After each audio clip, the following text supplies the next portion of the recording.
In the New York Times today, Paul Butler, a former federal prosecutor, wrote this about the recent grand jury decisions not to indict police officers for killing unarmed black men.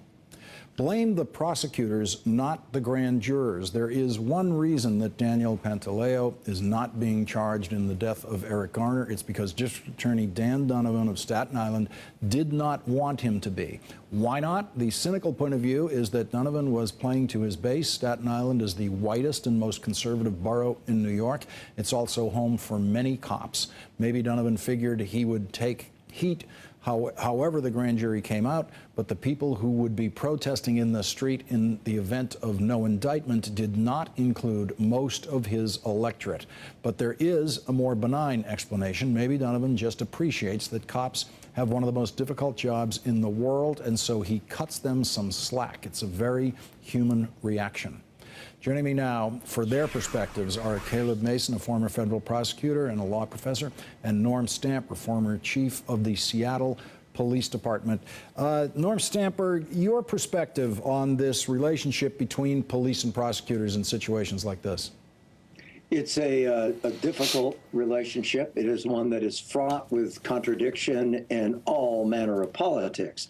Police officers and prosecutors must work effectively together to help prepare and prosecute cases where you have criminal defendants. Prosecutor, of course, making a decision whether or not you have a criminal defendant in the first place. But when it comes to an in-custody death, when it comes to a police officer taking the life of another, these two factions that have to work together day by day by day may in fact find themselves on opposite ends of the argument. And I think that argues for a major structural change in our criminal justice system. I want to read something I wrote over 30 years ago about this in the Times. I mentioned this article earlier tonight. I want to get your reaction to it, Caleb, about what's changed in the last 3 decades.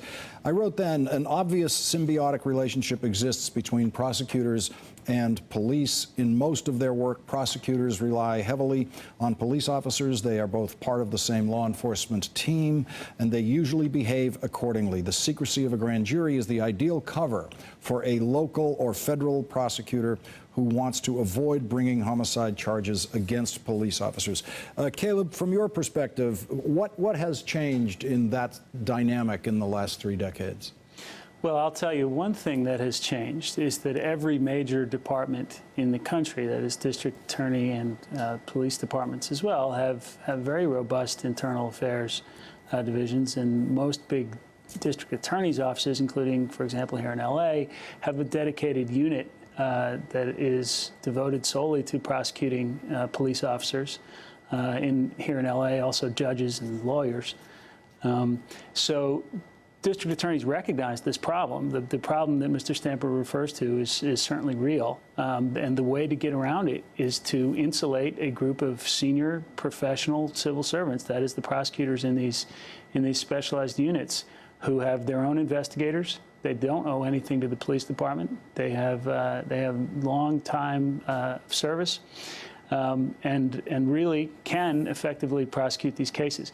But the problem that he refers to is real, and I think to some degree it's intractable. I think the problem is much worse, much harder to solve in excessive force cases than it is in other forms of corruption.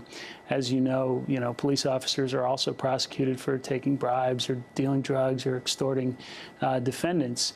In those cases, it's very easy to see that a crime has been committed. The difficulty in excessive force cases is that the police officer is doing his or her job, which in many cases is precisely to use force.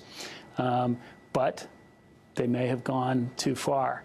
Those are very, very difficult issues. And yes, I don't think there's going to be an easy solution to this, but the creation of a dedicated unit that exists solely to prosecute police officers is the one that many large district attorneys' offices have found works well.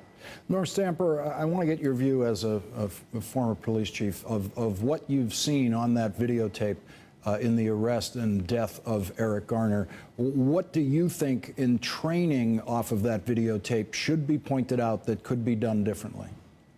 Well, let me offer Lawrence just a very quick view that I don't think the answer is training. Training is essential. Indeed, it's critical.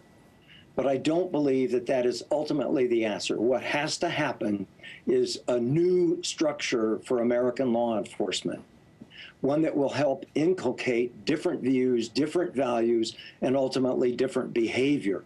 My personal belief is that we have too many police officers, white police officers, who are afraid of young black men.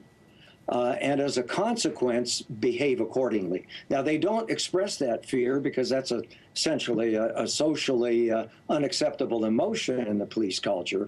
But confident police officers, those who are well-trained, who are mature, who have confidence, do not jump on an individual under the circumstances that I saw in the Garner case. We're going to have to stop it there.